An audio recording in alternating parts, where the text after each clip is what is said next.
Hello, everyone. This is the Circle Formula, and I am David Pezzat. And today I'm excited to introduce my good friend, Janina. She has been an interior designer for many years. And the reason why I want to do this today, guys, is because we are specializing in Airbnb, and I want to make sure that everyone gets to understand also the interior design part of it. As I go out there as a photographer, I am capturing these amazing places, but to be honest with you, there's some areas where it could use some design work. So therefore, I decided to bring my good friend to talk about everything from fabrics to textures to colors and design. She'll be explaining what she does in an everyday basis. She specializes in this. This is something that she has put her heart and soul. She's still very, very active. She does many homes. She does an incredible job. I've had the honor of also photographing some of her beautiful homes, some of the beautiful designs that she's done. She does everything from residential, Airbnb, and commercial properties as well. And so today we're going to be listening to my good friend. I call her Gina. Her name is Janina. She's amazing. And she also has a company called Chic Concepts. So, I'm going to stop right here and I'm going to go ahead and introduce my good friend, Gina. Tell us about you. How are you doing today? And tell the audience, what is it that you do? Well, I do interior design. So I do design for homes, and there's different facets with that. And I do commercial, and I even actually do event design, Airbnbs, lake homes, things like that. I Awesome. love what I do. Very, very good, Gina. And I have some questions for you because I wanted to Okay. be an interview and very conversational, right? We talked about Yeah. this because I want our audience to listen to an interior design. Guys, if you have not hired one or you're thinking about hiring one, either for your home or your Airbnb, or let's say you have a commercial property that maybe you're opening just now and you want to make sure that your property looks amazing for the guests that are coming, your customers, so they can feel at home. They can feel like they're staying in a place they're going to be relating to home, or perhaps a place that they feel comfortable and secure and all that good stuff. All the emotional attachments, I'm sorry, all the emotional attachments that come with a home or a place where you stay, right? So, Dina, I want to get started with asking you the first question, which is, where did your inspiration come from? What got you started in interior design and staging and in decorating, Gina? If you can just tell us a little bit about that. Well, yeah. So it started many, many, many years ago as a little girl. I'm so passionate about it. Let me not tear up already. Here we go. So when my aunt was a single mom, and she moved a lot from apartments to apartments. And so because she couldn't afford movers at the time, we as a family would get together when her lease was up and she was going to a new apartment. We would help her move. And during that process, I've always loved decorating. I would, when I was a little girl, I would change my room at least 12 times, 13 times in a year, maybe more, but I was always moving, decorating, adding. And so when my aunt would move, my Aunt Norma, I would find myself decorating. It was just something, oh, Aunt Norma, I think we should put this. And it was just a very natural thing, to the point where my Aunt Norma, every time she'd move, she goes, Gina, you help me decorate. So it's very, very natural. Doing my sister's bedroom, or my mom and dad would be at work, and I would just have this, I'm going to decorate the house, and I would just move things around and surprise my mom when she'd come home. And it just went from there. And it's something I've always loved. I love art, any type of dimension of art. It's just from coloring. I can remember coloring book for hours. So anything to do with art, color, I love to do it. And 3D art, which I consider interior design to be 3D art. It's my happy place. It comes very, very natural to me. Wow, Gina, that's just amazing and very inspirational. And I feel that as an artist myself, a photographic artist, Gina, that's really touching because I feel that things that happen in our childhood is what makes us as an artist in a sense. And I maybe people can relate to what I'm saying or we're both saying here, you know, some of these things that happen makes us see the world in a different eye, in a different way, a different perspective. So that is just wonderful, Gina. I did not know that story. That's an amazing story. That's a really good, and I could tell just by what you just said, you have a lot of heart into I what you do. do, and that's just amazing. Really is, my Uh, friend. when I'm designing, decorating, to me, it doesn't ever feel like a job. There's, of course, there's budgets and things that you have to consider and all those things. But for me, it's just fun, and there's an artist in all of us. I mean, women, we get up every morning and we get ready and we put on our makeup, right? That's art. We're painting our face. So there's a little bit of art in all of us. But for me, art is just my life. It defines it. It's part of what defines me as a person. It's very much in relation, you know, working with you, David, when you're doing photo shoots, whether you're doing an event or a home or whatever you're doing. I like to even watch the photographer because I can see that they're having fun, and I get it because it's art. You're creating a frame. Mhm. Very, very good, Gina. I want to jump into more of your personal journey questions here. Okay. I hope you don't mind, but good, because I No. really enjoyed what you just said. So, we are, for those that are listening, we are based in San Antonio. Gina and I, we work here. Of course, we do travel for our services. Yes. We both do. Regardless that, we have different identities for her business. I've traveled most of my life with what my photography, right? And the same with Gina. Gina also travels different places, whether it's Austin, Dallas, Houston. If you have the project for her, she can definitely take care of it. There's no small or big project for Gina. She's just amazing. So here's another question, Gina, for you. We talked about, what inspired you to pursue your career in interior design, which was wonderful. But let's go into another question here. What's your favorite part about working in San Antonio, and how does this city influence your designs? Does the city itself, Oh, inspire you to do what you do also for these you know, homes? absolutely. One of my favorite things to do is to drive by the King William area. Love those homes, are very Victorian. But there's so much culture in San Antonio. Even our library, our beautiful uh, library downtown with all its beautiful colors, its fusion of just bright, beautiful yellows and oranges and purples. And it's just a beautiful canvas to watch that. Our city is extremely unique. Even in our culture of music, our mariachis, the way they dress, that in itself is it's just art. And but when I start a project, the architect of the building or the home is extremely important to me because that's really what tells the story of how we're going to begin our journey. Because I always respect the architect. You don't want to compete with the architect, especially when you're doing old Victorian homes, right?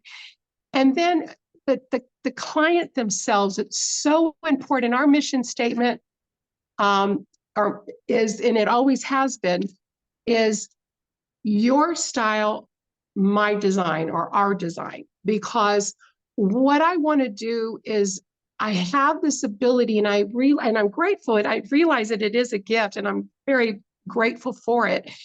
But I have the ability to literally listen to what your needs are, and those things can be from function, which is very, very important, um, to what is your color that makes the client happy, the architecture of the building, and all the interview process, getting to know the customer, because at the end of the day, it's great that we do a beautiful home, but when we leave, we've moved on, and our clients are going to live here, so it has to be them. Mhm. And so in the interview process, I literally I ask them, what are the things you like? And show me pictures that you don't like about this, and and show me things that you don't like, and what is it that you don't like about it. There are people that love color, which I'm a color person, love color, but there's others that like monochromatic, very muted. Whatever that is, what is their feeling? What are we doing? Is it a lake house? Is it a beach house? Are we doing something where we want it really cozy and warm? Do we want something that's bright and cheerful? Do we want something with water, a lot of water elements in it? So based on that and the function, what the needs of the customer. And a great example, we're doing a kitchen, let's say, talking to them, are they really cooks? Is it something that they're in that kitchen really cooking? Well, they're probably going to want a double oven, and this would be the time to introduce a double oven if they don't have one. Or there's casual cooks that they may or may not cook, maybe just a couple times, and although their kitchen's very important to them, but they may not need a double oven. It doesn't, their needs don't require that. Maybe they have dogs, and so in their cabinet, they might want to be able to have the ability to pull out the pull of their cabinet, and it has the water dispenser and dog dispenser, excuse me, for their food for the dogs to eat, things like that. So that becomes very personal, and that's how my inspiration starts. But the number one, what really grounds, is the color. Once I can determine the color, I just build from there. Very good, Gina. So on a residential aspect, that's really good, but I'm gonna pull you into the commercial side of things. Okay. So whenever, let's say it's a guest coming into San Antonio, right? Staying either an area, let's say Airbnb. We're gonna talk about Okay. Airbnb. So they Okay, stay in an great. Airbnb. One of the things that I've noticed is that I'm starting to see elements, and it takes me back to, I believe, one of your clients' home, which was Sandra's, which had the rustic look. And then when I walk into this, and I think of myself, because I wasn't born and raised in San Antonio. I just moved here several years ago, but um, when I think about San Antonio, I almost have this kind of label, hill country, or thought, like what San Antonio is like. And I like that you have brought some of those elements that I've seen, those rustic elements, and I've seen everything from, maybe a chair that's made out of mesquite wood, or the oak, stuff that's furniture out of oak is just amazing. Or you'll have like even paintings of let's say old boots, or a cowboy or something like that, Yeah. and you don't do it too tacky. It's just a little element that shows, wow, this is part of the city. You tie it in with the city, and then, like you were talking about, you respect the architect. And here in San Antonio, there's a lot of what you talked about, a lot of the culture, and you bring that in. Can you elaborate a little bit more on what I'm talking about as far as your design aspects in the commercial Airbnb, side of things, and how you do that? Okay. Yeah, sure. So, you know, I try to put it from a perspective, because when you're dealing with residential, you're dealing with a specific client. As opposed to Airbnb, you're going to have different clients. So it has to be personal or feel personal, but at the same time, it has to serve all the masses of the guests that are going to be staying there, right? And so you got to find those ways or things to be able to make it feel personal, but yet at the same time, it is a rental property. And so we have to respect that there's going to be things that they're going to do that won't require that in a residential, or a process that needs to happen, right? Mhm. So for example, in residential, you can put a picture frame, very personal, but you can't do that with an Airbnb. But at the same time, you want them to feel that it's personal, right? So this is something that I can add. Art can also be part of the process. And so what I mean by that is, for example, when they come, there could be a beautiful entry table. And on that entry table, it's like a welcoming. Welcome that you're here. Have a beautiful welcome sign outside as they enter. You go into the entry way and have a guest book where they can sign their name, and then have a place after, when you leave, if you'd like to share your experience. So the guests come in and they write, but you make the book part of an art process. It's actually an accessory that I'm using to decorate the entryway, but it's serving its purpose to make them feel like it's personal. This is my story, where I stayed. Here's my experience. And they also get to read other stories of perhaps other guests that have stayed. When you have the laundry room, you could do a laundry sign.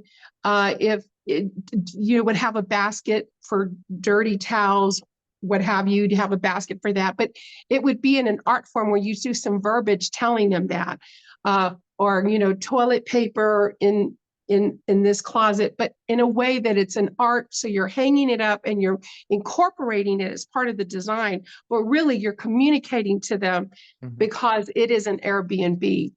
Wow. But the idea is to make them feel warm and welcome, to make them feel cozy, to make them feel like when they're coming, they're staying in an oasis.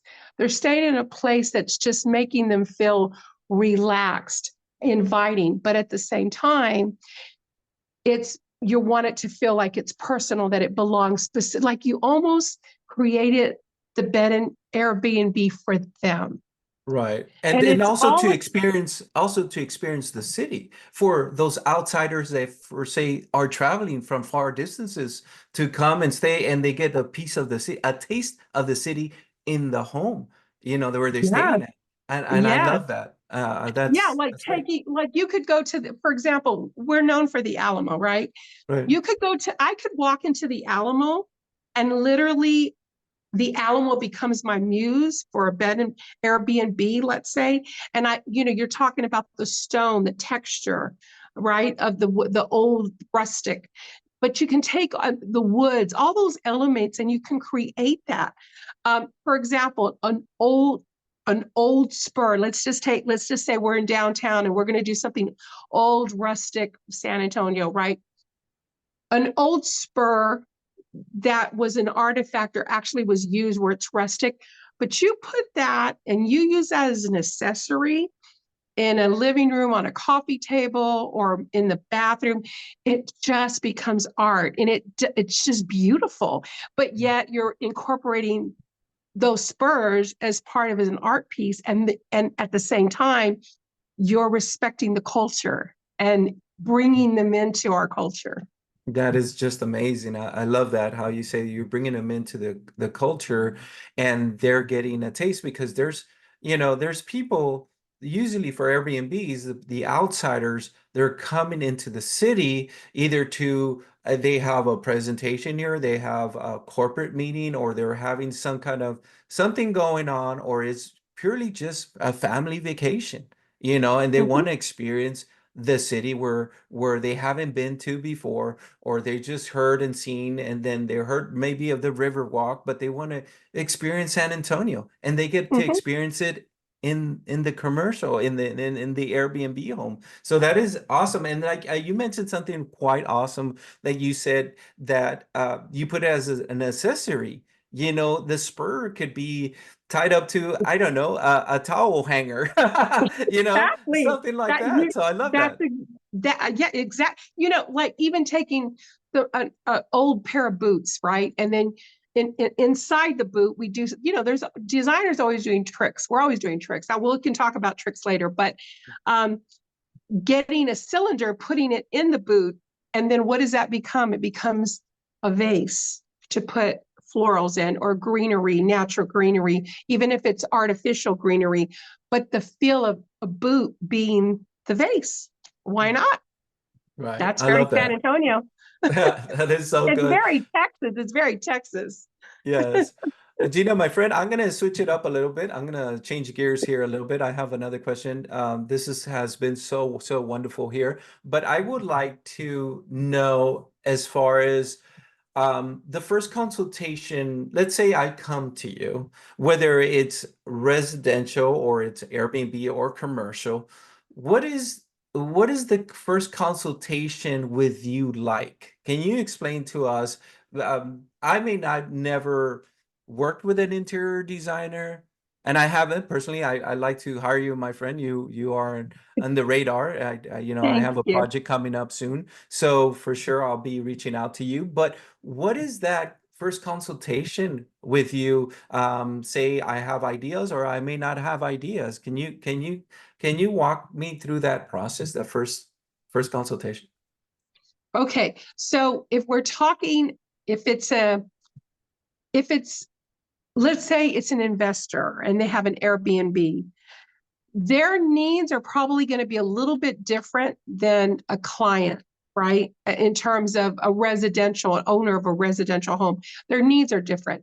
But let's just take, for the sake of argument, because if we're going to talk Airbnb, would you like to discuss that? Sure. We talk to the investor and then talk to them about what's important, like what do you want to see in your space. He or she's probably going to tell me something. Well, I want a beautiful oasis in the backyard outside as well, but I also want a beautiful space inside. So are you wanting, and he tells me, or he or she says something like, but I want it to be very clean and very minimalistic. And I don't want a lot of color, I'm going to ask them about color, because they sometimes, you know, you said something very interesting earlier. You said, but they really don't know what they want. Everybody does know what they want. They might not be able to articulate it immediately, but as the process goes and you talk about when you do the interview, you ask them questions like, what are your colors that you're seeing? What is your style like? Do you want to see something rustic? Do you want something very modern? Do you want something contemporary? Because modern and contemporary are two different things. Do you want something very shabby chic? For example, if it's a ladies Airbnb where you're going to have a lot of women, you might want to do something shabby chic, feel like an English tea cottage. Is it a cottage kind of feel? Whatever that is, going through the process, listening to that in terms of the surface of how the overall design in their mind. And then based on that, I start building from the color and moving all up in textures in terms of the tiles that they're going to be using, the fabrics that they seem to like. And then I incorporate all those things together to create a design. With the client, it's more specific when it's a home residential, because they basically know what they want. But for an Airbnb, for the most part, it's probably going to be more modern, more clean line, except for those specialty places when when they're doing an English cottage and that's specifically what they want. There's nothing that we can't do. We can do anything that they want to come to fruition. But then again, there's also the other stuff, like, for example, when they tell me we need to make our client feel very welcome and we want them to, again, feel like it's theirs. So they're going to have toiletries. Now, the Airbnb is going to be changing those toiletries when they come to clean the place as they exchange. But in the bathroom, you could create a tray and have the presentation. It's all in the presentation, right? So put the toiletries in the tray so that it looks warm and welcome, as opposed to just there in a shelf and you have to get it out. Does that make sense? Yes, yes, definitely. Uh, The functionality of things and versus also the aesthetics of the place. and it's the It balance. has the balance between them too. Yes. It's always the balance of functionality and aesthetics, because there has to be a purpose. It's as though we want to make things look beautiful, and interior designers, we love that. I mean, we want to we want to throw pixie dust everywhere, right? But having said that, there has to be the purpose. What is the objectives? There's always the objective, and the objective comes from what the need of the function is. So those two are always working together.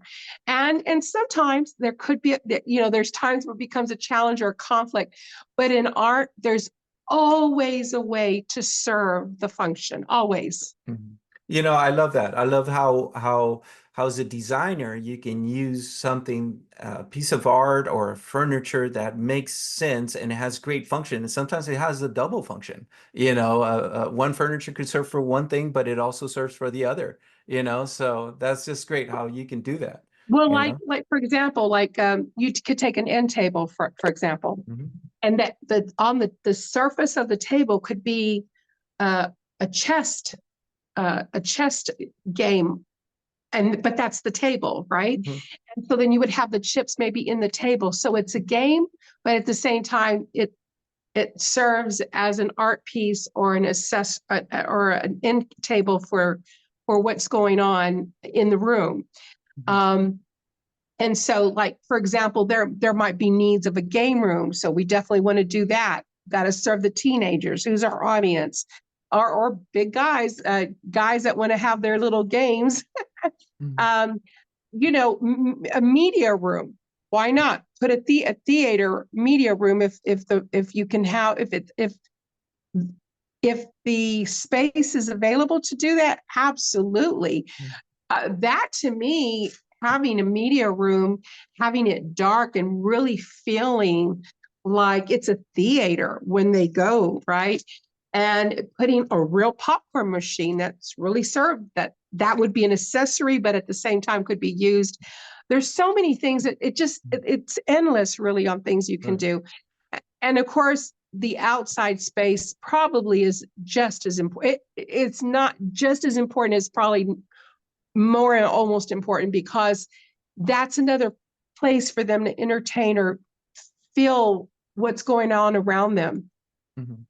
Yeah, I agree with you 100%. I think that, when somebody rents either it's for residential or rents an Airbnb, they want to have a place to go outside. You don't want to go from one home to the other and then just feel like you're stuck inside a home when you have the option, say, with your family to go, let's go outside. And whether maybe you have a hot tub, maybe you have a pool, or maybe you have the cornhole, games like you mentioned. It keeps them entertained while they're there, and Yeah. it's not And boring. They're stuck inside a home. No, yeah, the like say options you are have, unlimited. right, I'm sorry, excuse me, like if you had lounge furniture, right?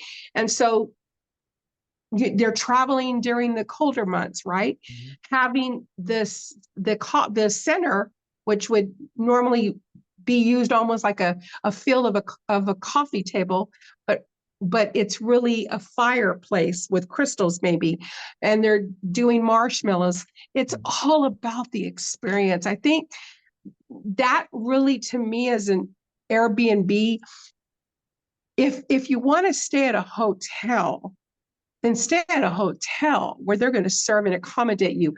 But an Airbnb, I think, it's just more than that.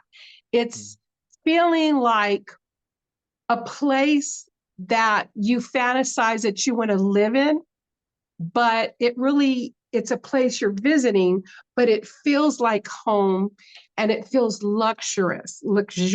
It feels cozy. It feels, oh, I'm just, I know I'm going to go visit San Antonio, but boy, is it nice when I come and stay and just relax and play games at the end of the evening, get in the pool, whirlpool, whatever that is, you Mhm. know, and even down to the pool. I work with a woman that does textiles work. She works for a pool company, but she's come to me with the textiles, the even down in it. It seems so simple, but even the tiles that are used in a pool, still that little detail is so important. For example, let's say you have a beautiful pool out there.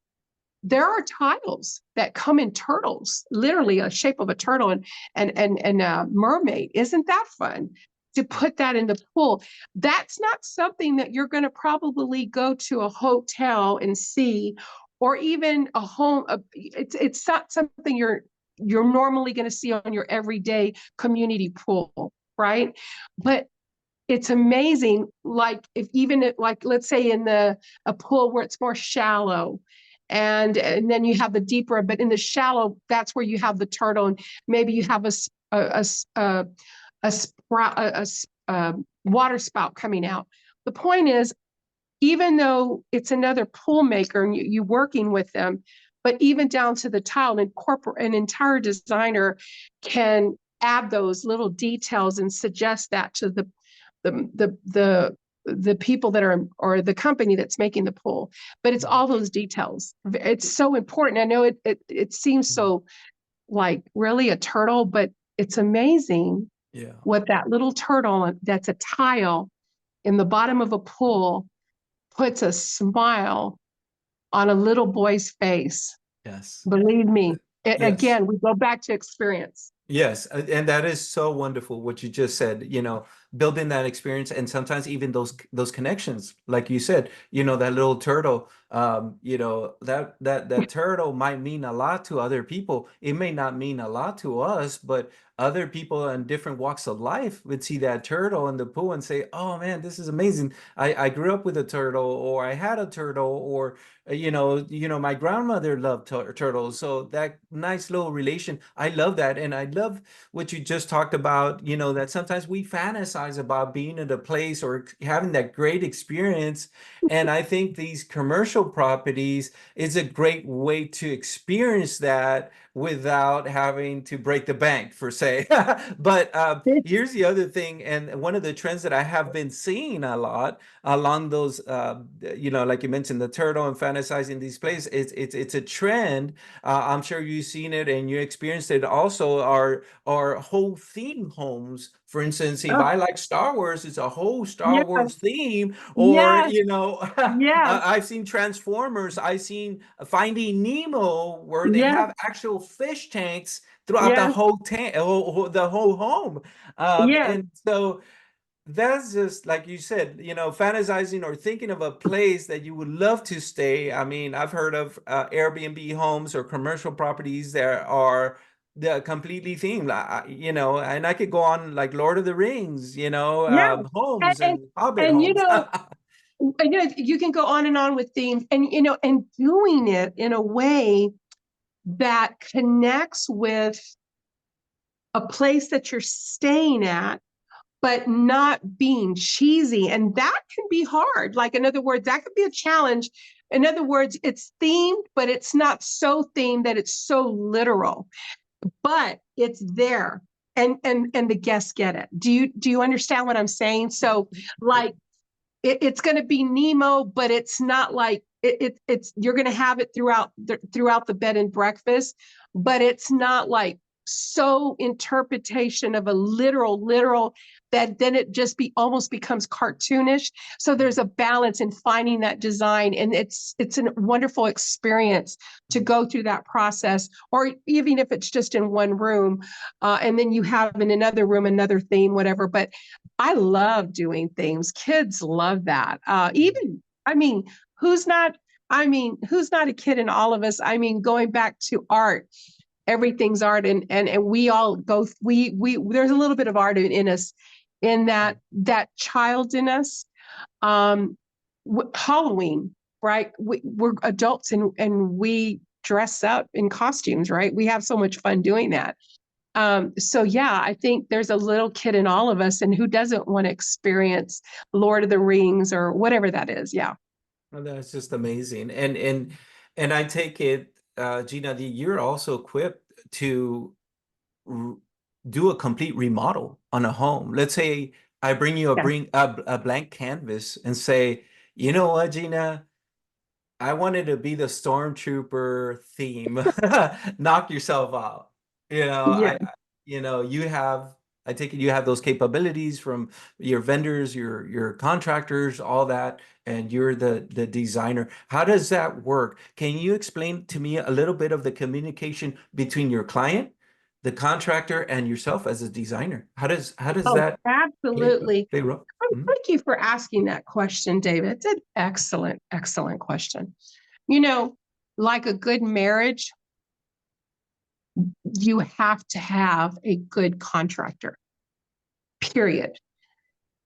I've got to be able to trust that contractor on every facet, because whatever I am proposing, the contractor, I need to have the faith that, one, he can do it, and two, that he or she, that I can trust the contractor in little things. And it might be so simple, but it's literally, if it's not, especially if you're doing a remodel in a client's home, that contractor can stay hours in, and you know that someone that our organization is bringing from our contractors, that they literally could be trusted.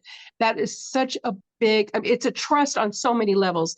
A trust that your home is going to be secure, a trust that your home is going to be respected while the contractor's there.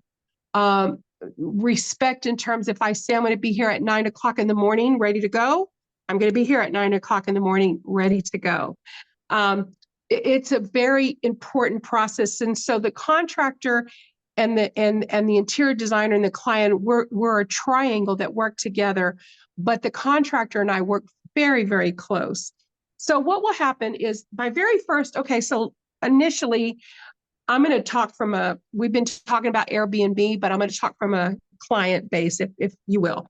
Sure. So initially, what I do is I come in and I meet the client, and it's about an hour interview or process. They're interviewing me, and I'm finding out about them, and finding out what their likes are, what their needs are, what is it that makes them vibe, what is it excites them, what is it that's important to them. A library or reading nook might be important to the husband, but it might not be as important to her. So then we have to find out what is it that's important to her, and then kind of balance the two. You know what I'm saying? To have, Mhm. so they're, and then based on that, I will come and start doing a rough draft of a sketch of an idea right away. I'm like, it just comes so instantly and organically. It's not a lot of thought for me. For example, this home here, I'm going to turn the camera. There was a wall that was there. There was a wall. I'm going to pull this. There was a wall that was from here, and the wall went all the way here. Now, there's something called feng shui in design, and what that is feng shui is a design that when you walk into a home, you feel open, and it has a flow of energy that goes through the house. And I felt that because this is the front of the house, when you walked in, there's that wall, the wall that was there, if you can, in front of that island, it blocked the feng shui. Immediately, I knew that the wall had to come down. So, and I'm like, here, no, I see this wall coming down as they're telling me their needs. How is it, what is it that you are wanting? Well, the house is small, but I want it to feel bigger. Well, open concepts, always the way to go. Whatever that direction is, I start to immediately, even before I've done a presentation, I'm already telling them my ideas of what I'm thinking. And they're, yes, you're on the right page. And yeah, I'm seeing that. Then I come up with a basic concept of design, talk to my contractor, then here's what I'm looking at, here's what I'm thinking. The reason why that's important, because based on the budget, we have to know the budget. It is so important. Nobody wants to talk about it, or sometimes it's uncomfortable that the client's not really sure. But if they give you a number and you already know what they're wanting, and that number is so way off, you're going to know it. You're like, that number, if you want to do a remodel, isn't that this is going to be more of a range of what we're looking at if this is what you do. Oh, okay. And a lot of times it's because the client doesn't know. They don't, they don't design homes every day. They don't remodel houses every day. But for the general, though, they're pretty close, though. But we come back to that number. I bring the contractor in, okay. And the reason it's very important is because if I'm going to break a wall down and their budget's X amount of money, I need to find out what my contractor can do within that budget. Now, a lot of times that might be me, where it's going to cost $3,000 or $2,000 or $1,000 or whatever it is. In this case, for this home, we didn't need it. So that was awesome. But in a case where we have a low bearing wall, we need to put a beam or whatever the case is, I will find where.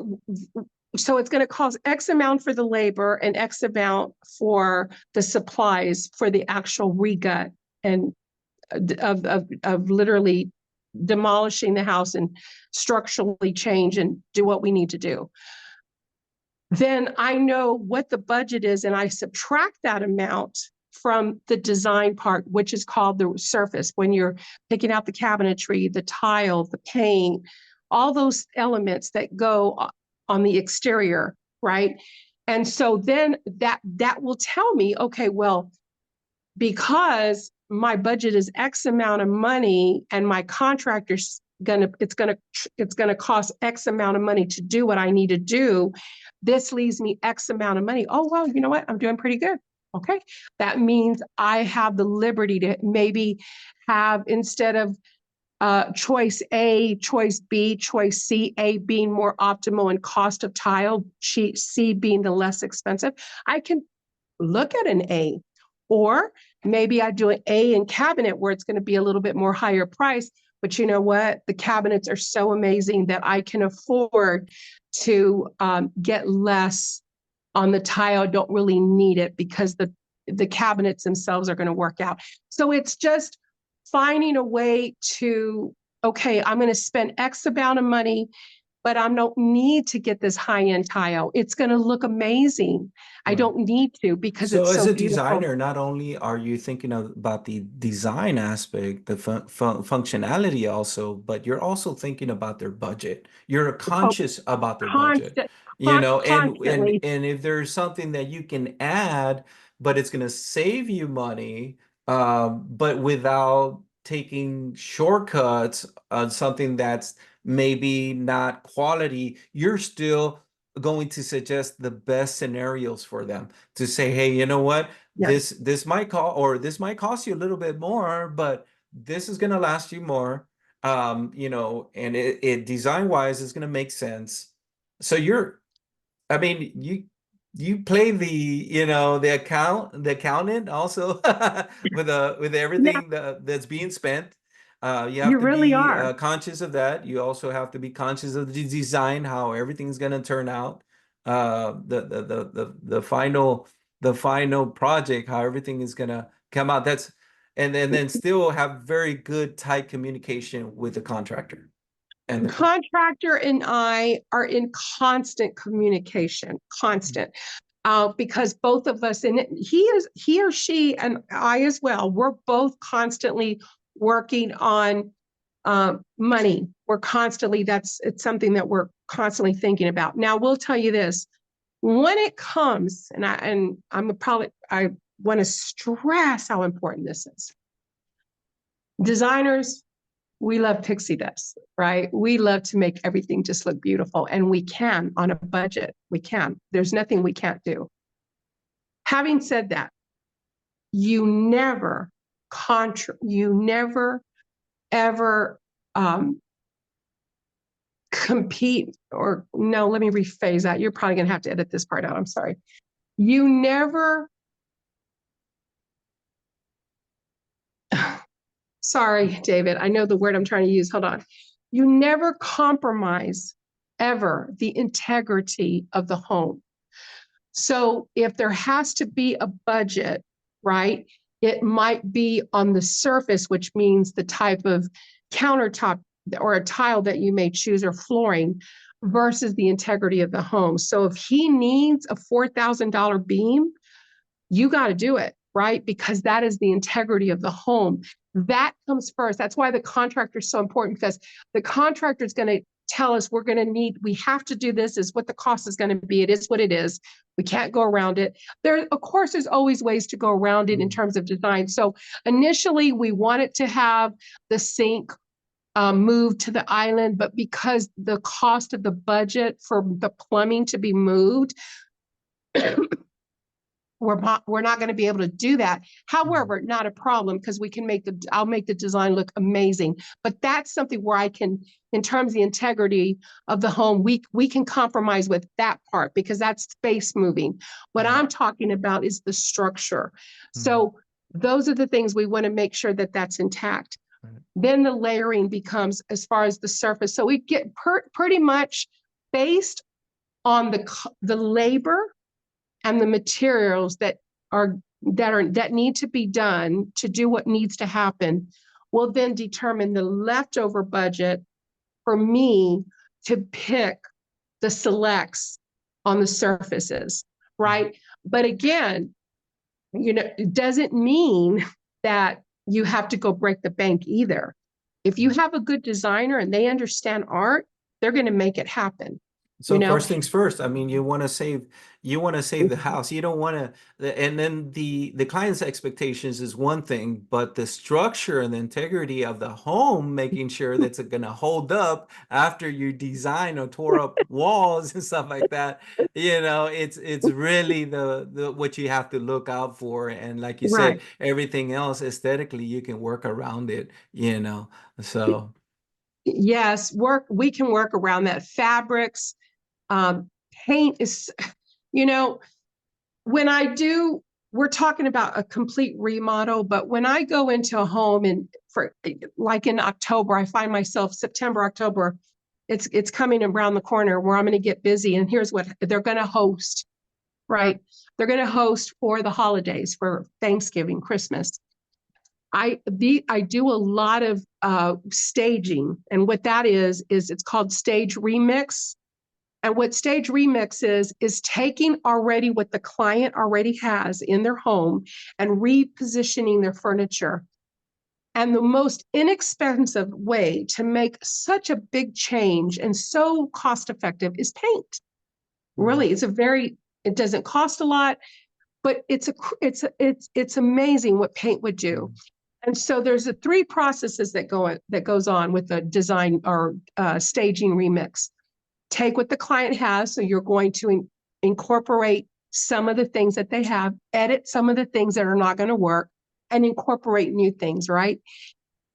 That's one facet. Or where there's not really any, in terms of need to go purchase anything, but things that perhaps might be in a living room. Yeah, I might put them in a bathroom. And who knew? But it completely changes the aesthetic of the bathroom, right? Because maybe it didn't need, because, I think one of the things that we do, that residential people, that customers do, that, they're not designers, is they want to put everything that's pretty in the living room, right? Everything's beautiful. All my best of the best going to go in my dining room and my china cabinet, and it's going to go in my kitchen. I guess, Whatever. and I'm going to interrupt you here real quick. I guess what I'm thinking as you're speaking, like let's say you were come to my home to redesign, remodel my home. The first thing, Gina, that I'm going to think about is the personal attachment or the sentimental value of things that I have and the importance of it. Yes. What is your process?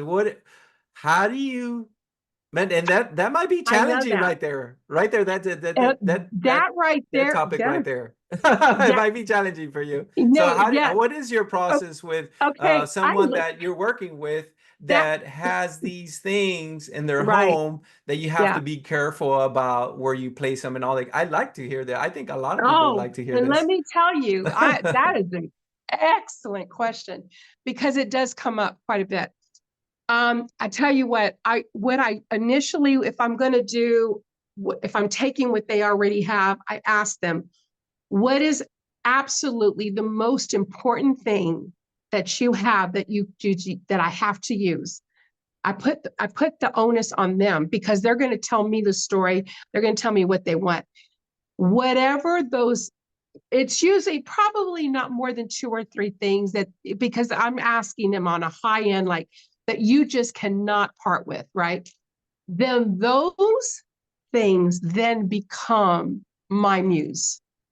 And I build around that, if that makes sense. Mhm. Now, there are times in the design when it's just so off, like it's not going to work. It's okay because you can take whatever that something else that's not working in this particular room and put it in another room and create something else. Okay, that's how you work around it. But for the most part, I've been very blessed. My clients, they do trust me. They do trust the process. And I love incorporating what they own. And it's easy because I say that because I come in. It's a great question, David. I want to say something. Remember, talked about everybody knows what they like. They might not articulate it, but they do know what they like, or maybe they may not know how to present it or put it together, but ultimately everybody does know what they do like. So having said that, if the lady of the home is the one that does most of the purchasing, she is going to tend to purchase things that, believe it or not, are kind of similar. She's going to gravitate organically already to think. So they're going to work, most of the time, it's going to work well together already, just because her eye tends to go to the similar like things that have to work. And then we also have, and I will tell you, it's the most beautiful design to do, but I will tell you, any designer will tell you this, it is also the most challenging to do. But it is the most beautiful, and that is eclectic. And what that is when you take grandma's china and and that's been in the family for years and years, and things that you and your husband have through the years have traveled, that found this in Europe, found this in Japan, and that's eclectic. And it's very, very difficult. It can be very challenging, but I will tell you, done right, it is absolutely beautiful. But you've got to find in that eclectic, what is it that unifies it? Because it's all different, right? What is it that does unify it? If it's something that you've been collecting through travel, or something an heirloom that you inherited, Mhm. it's color. Wow. Color, color, color. I cannot express to you how important color is, because color, if you there has to be some element that's cohesive. So it could be in your textile. So maybe you incorporate some pillows, but the pillows and the rugs are kind of in the similar color palette with maybe your draping, and that's what ties it all in. Am I Mhm. making sense? Yes, of course, of course. Yes. I'm gonna switch gears, and I understand color and composition is super important as a Oh, photographer. very. And one of the things about color, at least what I've learned, is that it even sets a mood. Like for somebody that maybe is a very is always working, is always stressed out, or maybe has high anxiety. I take it you don't want to create a home where it's gonna increase their anxiety levels. I take it that the color it plays a big factor where you say, hey, you know what? This is home. This is where you take off your shoes. This is where Wow. you unwind. This is where you relax. This color is the relaxing color for you. When I went to university and I studied at St. Mary's, I got to tell you, remembering the professor talking about color, and they've done studies. Color is so important that it's even, okay, when you go to a restaurant, I love that what you're saying, and I'm going to go with that because I learned this when I was an interior designer. But or I think I already knew it instinctively, but then I could attach a definition to it, right? When you go to a restaurant, right, what will you see? You're going to see a lot of reds. You're going to see oranges. You're going to see greens, cozy, right? Because why? Food is those colors, right? And so it gives you the sense, it stimulates your senses to invite you to eat, right? Because they're warm colors. When you think of water or oasis, you think of stuff, colors like teals and blues, different hues of blues and clear water and all those colors, turquoise, all those colors infusing that calm, relaxing. And then when you think about your earth people that are very much into nature and they appreciate the wildlife outside, those people they're gonna gravitate to the greens and the browns. And it's so true. And it does definitely, you wouldn't want, I mean, not that you couldn't do a red, because let me tell you, the rules are for a customer, there are no rules in terms of what they love or what makes them happy, because it's their happy place.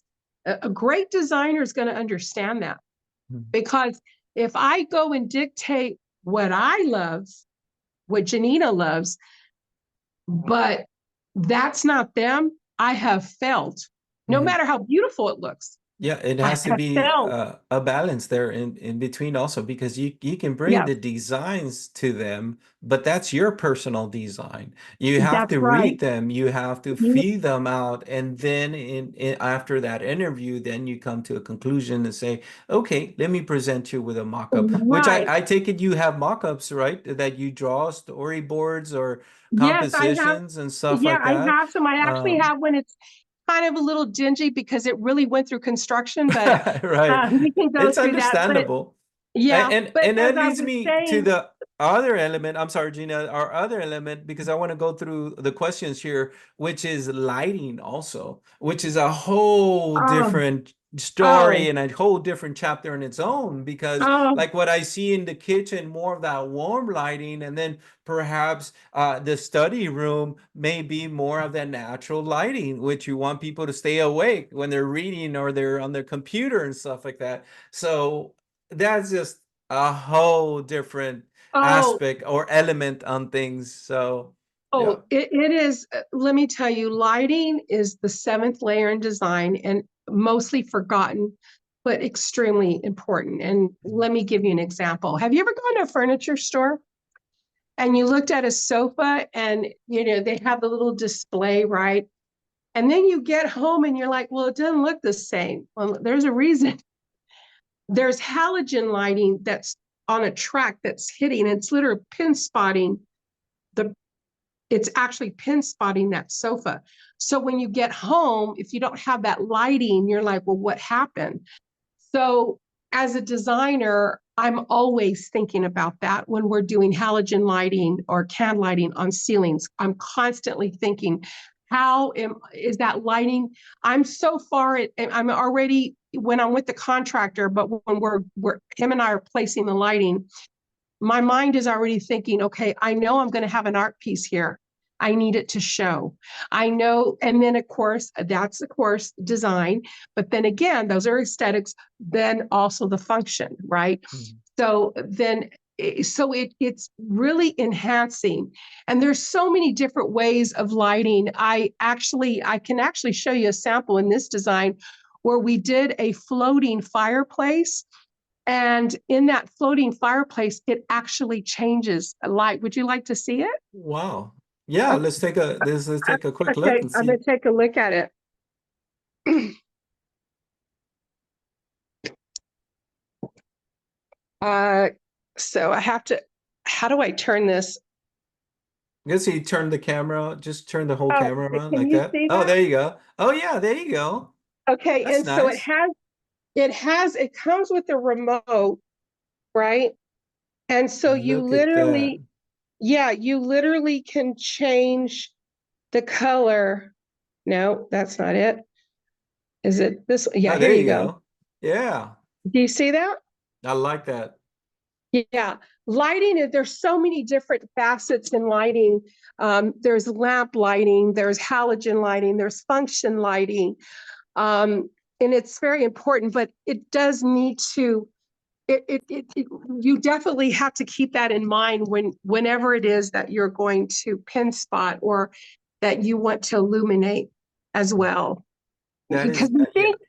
think in lighting, it's pretty much the opposite in the sense that we think of lighting for function only, but lighting is very important for design. If you've ever go to any showroom, Mhm. I challenge you when you go on your next field trip, look at the lighting and how they're positioning that lighting over the sofa. 100%. I think lighting is a very, very important key element in design. And like you said, actually, there's a lot of layers in design, right? But a lot of people don't even know that until they walk in the room and it makes them feel a certain way or whatever it is, you know. And a lot of these elements are playing their own fact. They're playing they're part of the gears. It's another gear that's turning, and it's I was like, okay, so it's like a whole package, right? With everything. Right.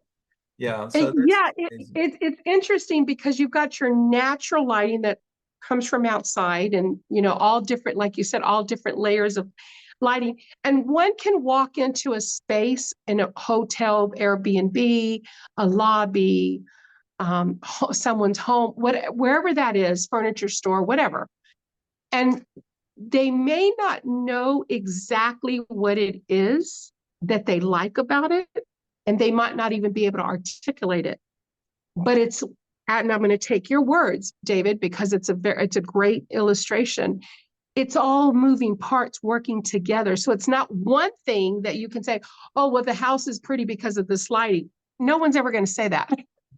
And But this it's is all, why, yeah. I'm sorry, Gina.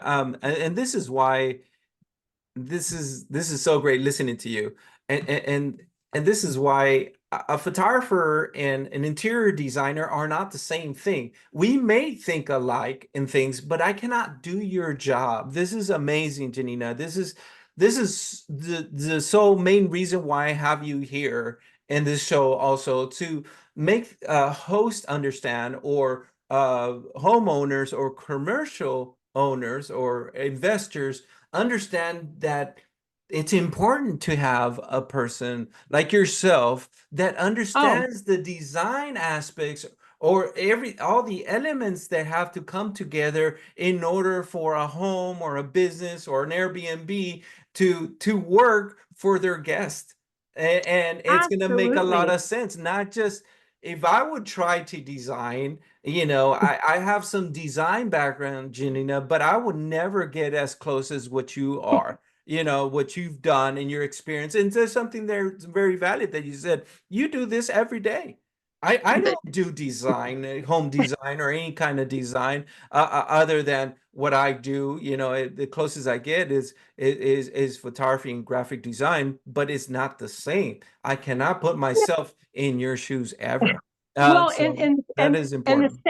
it is very important. The same would be said with me as well, because I can do homes all day, but I'm not going to take the photography shots that you are. There's Mhm. no way, because I'm not a photographer.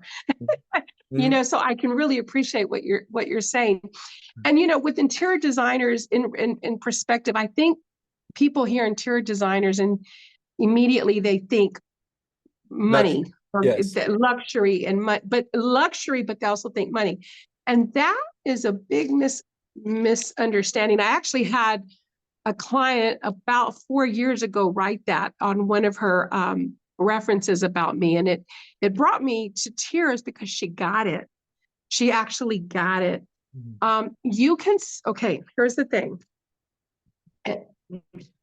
You can spend, I'm just going to throw any number, I'm not talking about remodel. I'm just talking about designing a living room, let's say, with no furniture, you had nothing in there. Let's take a number of 10,000, let's say.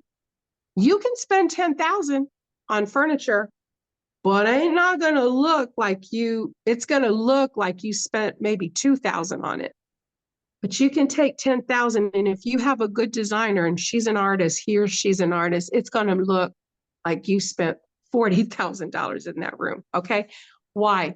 Because the value is us to be able to take color, lighting, proportion, and scale, which is extremely important.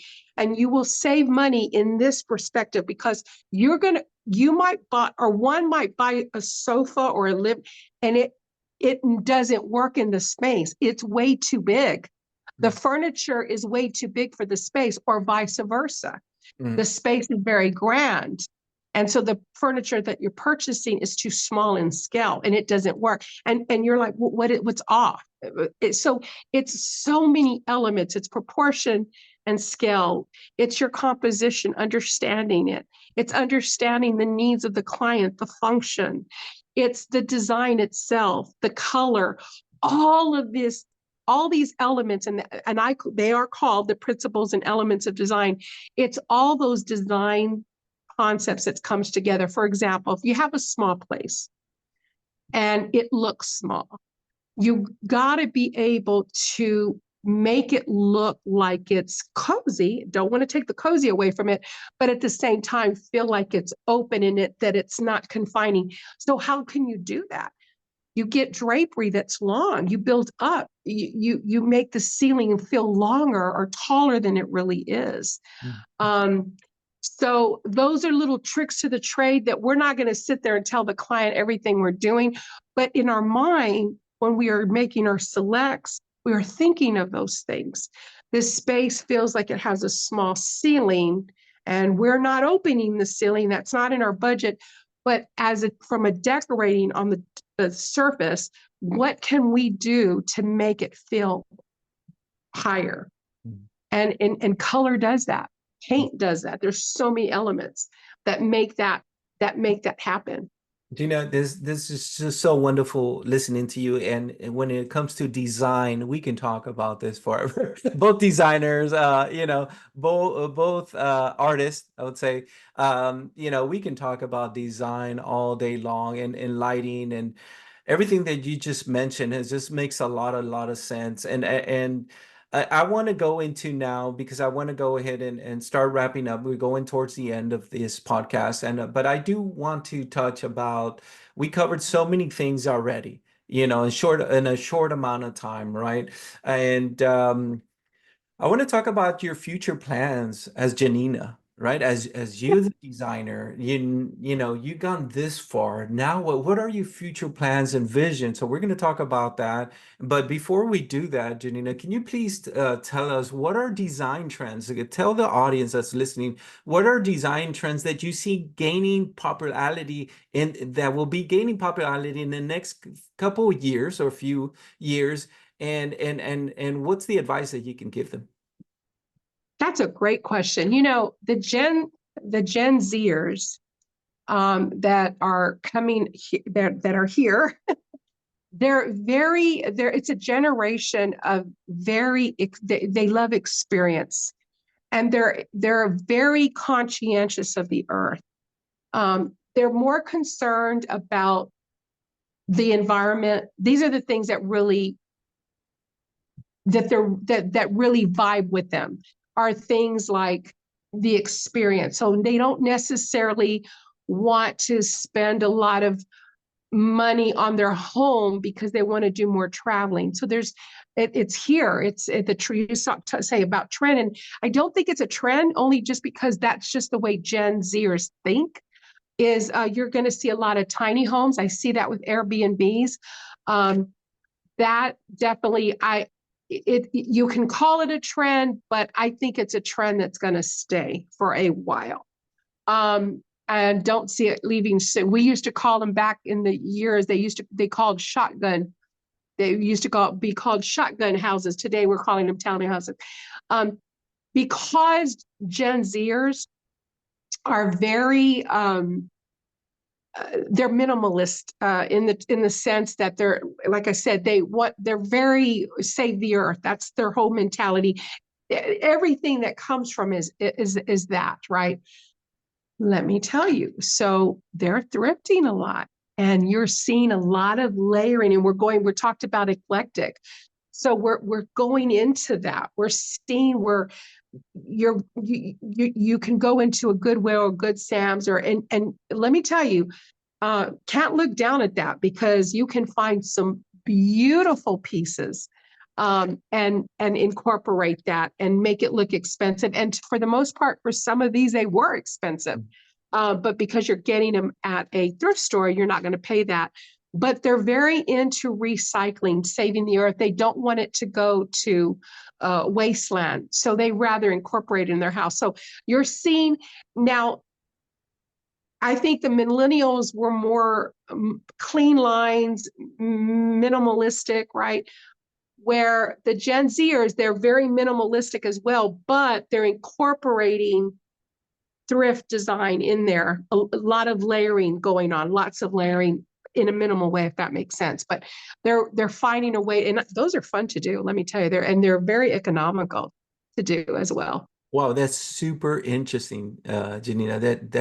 That I hadn't even thought of that, but that's what it feels like. I mean, I just photographed a tiny home myself, and it goes back to the functionality and the aesthetics, right? You have to be very conscious of that, because now you're limited with space. So everything has either a double purpose, or there's a lot of uh, there's a lot of those containers that may be hidden, like you mentioned, or a space that when before in a big regular home, there's a lot of dead space that we don't realize, but you utilize all of it, all the space in a tiny home, which is really awesome. And that's where you come to play and say, hey, you know what? There's some dead space here that we can be Yeah, using, you know?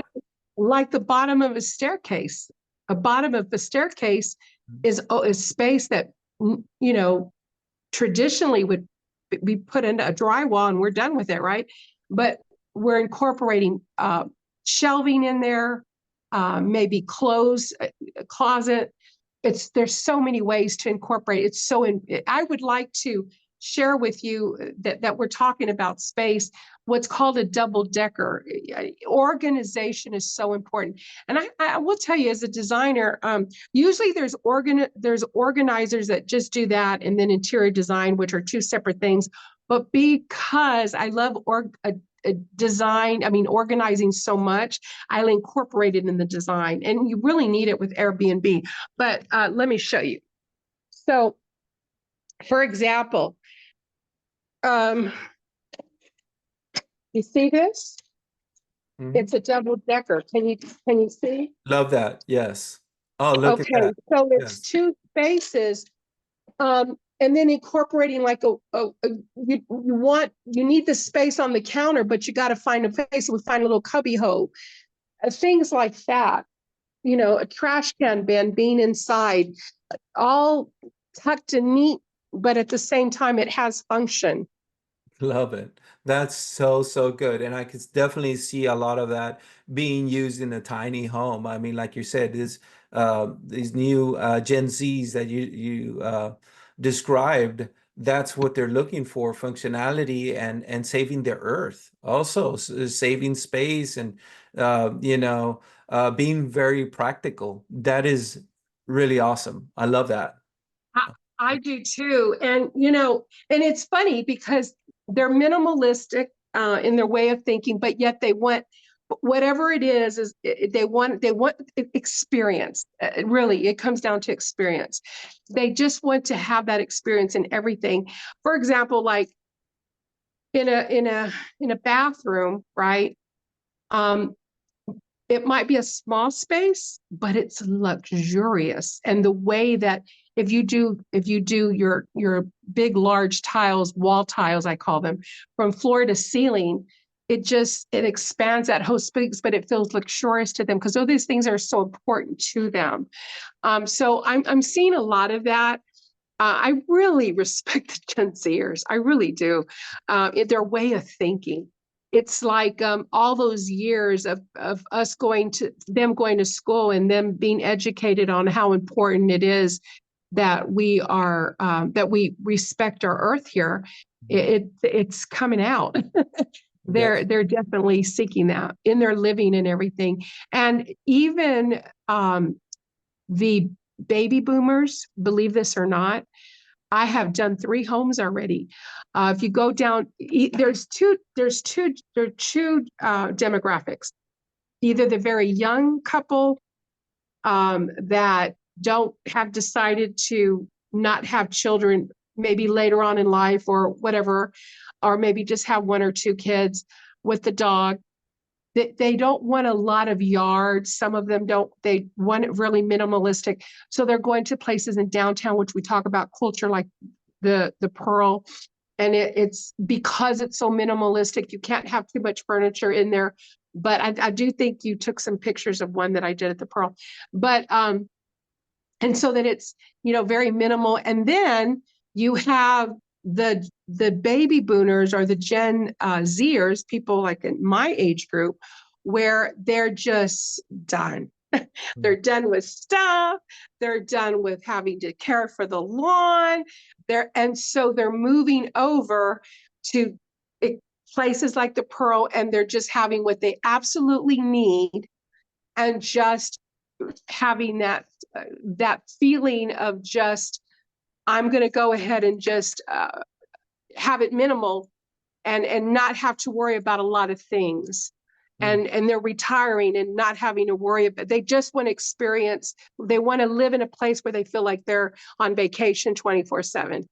No, definitely. And you're right, very minimal. It's like you said, the retirees are now, and that's a word that I discovered as I getting older, downsizing. Yeah, Is downsizing. important because, at least when I grew up with my family, and I'm gonna go back to you, it was about, oh, we're gonna have this and that, and our garage was always full, every room is full to the max, even now. Yeah. This office it's full of all kinds of stuff, but the idea, and that's an art on its own, and I remember Picasso says the art is the elimination of the unnecessary. Oh, wow. Yes. Keep it Very, simple, right? yeah, And keep it and simple. and we sometimes we overwhelm ourselves with all these things, right? And they own us, we don't own them, and at one point they're owning us, right? Yeah. So yeah, no, I get you 100%, Gina. There's just, and I want to invite you to another podcast because I feel like we spilled a lot today. It's just been amazing. One thing after another, a lot of gold nuggets. Boom, boom, boom. It just bombs after bombs of knowledge, of great design aspects and thoughts about everything, especially what you was just talking about with the Gen Zs. Very, very interesting. And this is something that I'm sure that even investors are listening to, or Oh, they want to be in it, they want to know where the trends are going. So that was just amazing, Gina.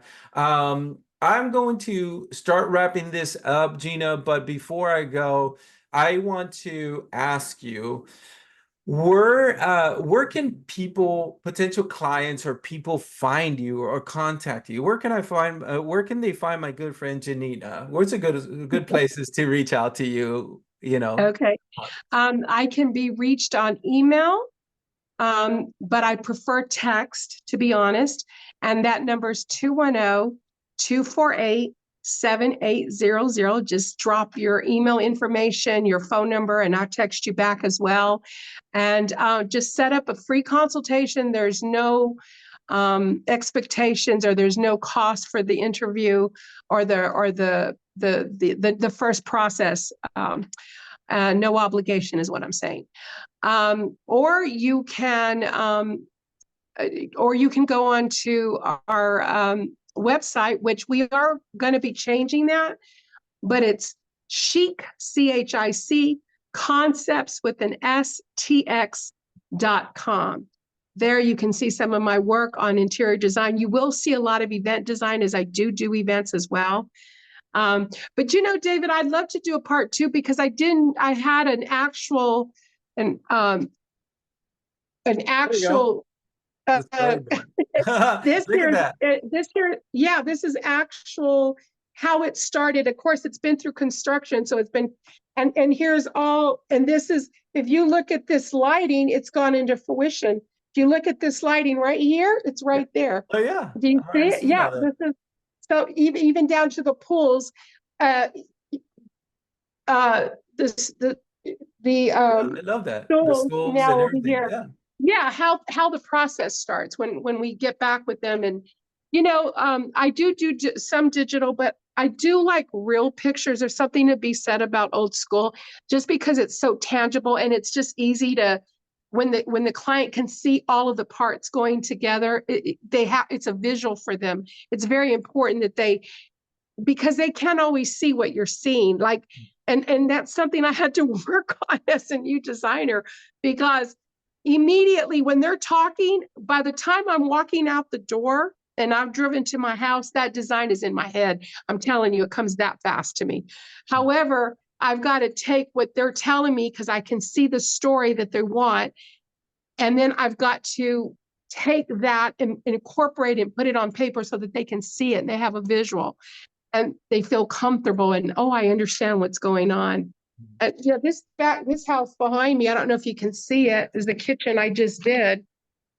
That looks Um, amazing, my friend. You have done an incredible job, and just like every job that I've photographed, every home, every commercial, Airbnb, residential, you just have just a very special touch as a designer, and where you keep an amazing balance on your design work. It's not cluttered, it's not overdone, it's practical, and it feels great. And that's one of the things that I really admired about your design. And you always know how to incorporate that little accent of light, of color, or like an accessory. And you're so good at that. And I really admire that from you, Janina.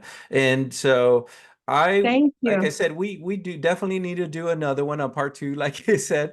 Um, but I wanted to introduce you today.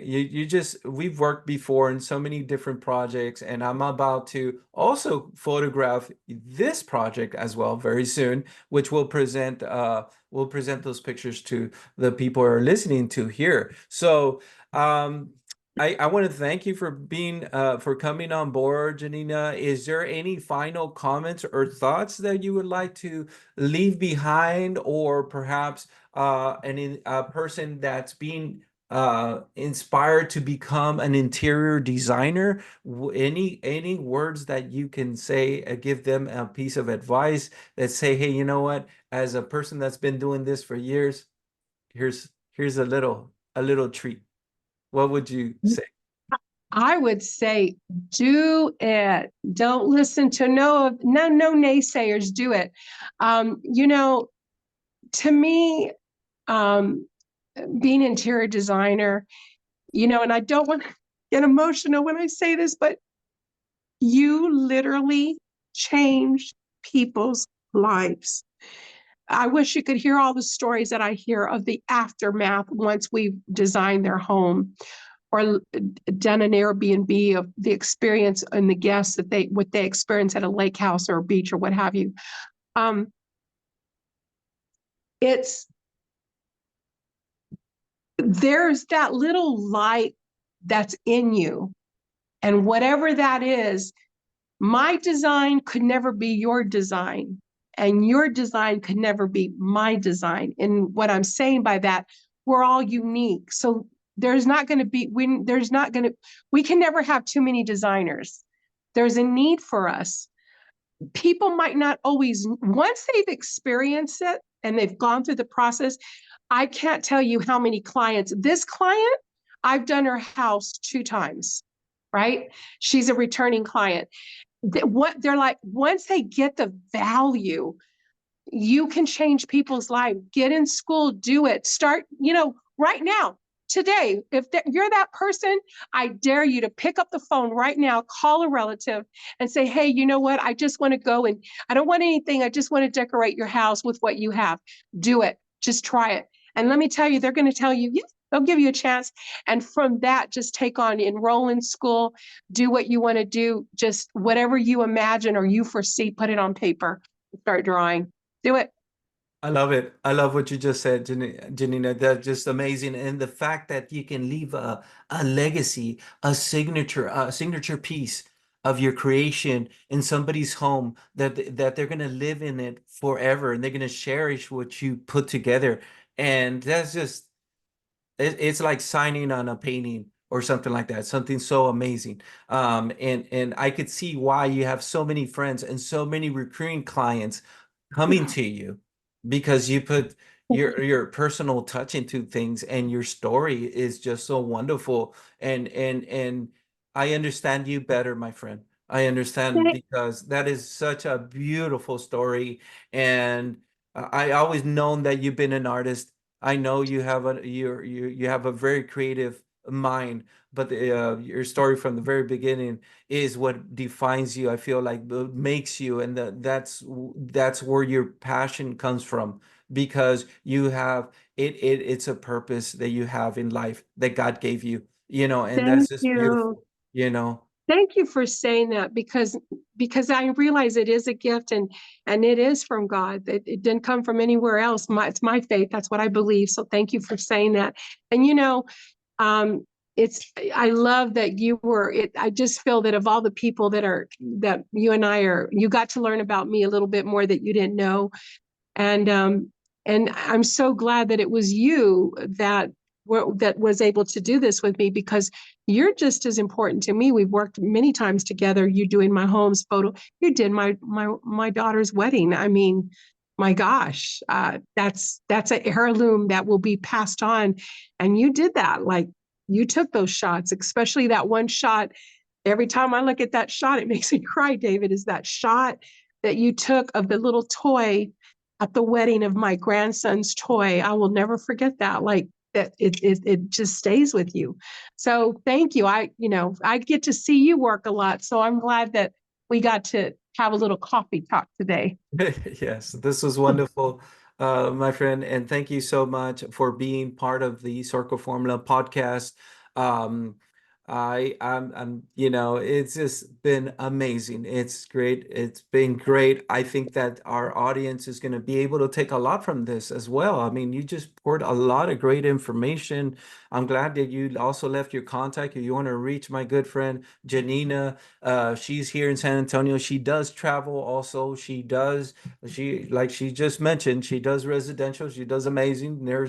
She's right inside her client's home right now as we speak. You can see her work right behind her. She does commercial. If you're opening, let's say, a commercial business, whether it's in a plaza or wherever it is, and you need design and functionality for your customers, this is the person that you want to reach out to you. Or perhaps you're an Airbnb host that you just bought a home and it's a clean canvas and you have no idea. You're scratching your head. How are you going to put all this together? Leave it to the pros. Leave it to my friend here. She's got the Thank you. experience. She's Thank got you. the thought process. She can match all the 7 layers of design and make it work. She understands them. She knows them. So don't leave it up to guesswork. Leave it to my friend. Don't leave it up to guesswork. Yeah. And the one niche that I would say in a leaving parting goodbye would be um, I have that ability to design a large range of style motifs. And I know that is unique. It's not just stuck to minimalism or it really can go from rustic to shabby chic to cottage country to English country to I mean, the range is very broad, and I'm just so grateful that I can do that. I feel so blessed. I'm very grateful that I can do that. You're amazing. You're amazing, my friend. Thank you. Thank you so much. And well, you guys had a good hour, I would say. Which, Oh my goodness, that's a long time. yeah, I, David, when you and I talk, we just going on, we can go on yeah, forever. part two, I look forward to it. Of Maybe course. part two, we can do more about how the actual design comes to from bringing in it, like literally bringing me a storyboard, and I'll bring the textiles and like literally see it. Like if you were the client, like y'all become my client and Oh, you see the wow. process. You know what I'm saying? I think With that's like just a the great fabrics and the idea. paint Yes. and and the cabinet and all that putting together and you looking at that. Yeah.